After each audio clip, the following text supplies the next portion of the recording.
දැන් ගෙදර වැඩ කරන්නේ? අනේ ආච්චි ඔබ ගැන කතා කරන්න එපා ආච්චි. ඒ මොකෝ?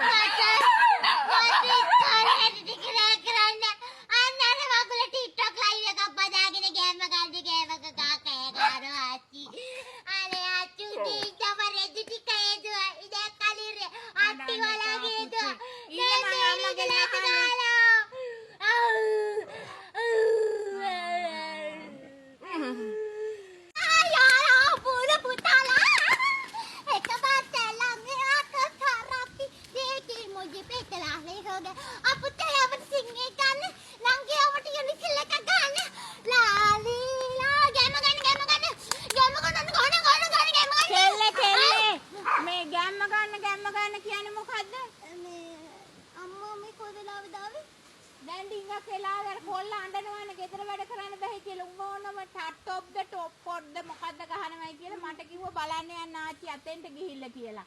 මට තේ ඩිංගක් අන්නේ මම මේ කොළඹ ලොකු පුතාලා ගෙදර ඉඳලා ආවේ. ඇයි බම්බෝලා ඔහම මේ ගෑනු අබුද්දස්ස කාලේ ලබුත් ඉතයි මුන්ට මන් දන්නේ මොන වෙලාද කියලා. මොකද්ද බං ටොප් ටිප්පොඩ්ද මොකද්ද ගහනවයි කියන්නේ. මොකද්ද ඔය? අර කොල්ල අඬනෝ. උඹට මොලේ යන්නේ නැද්ද කියපන්.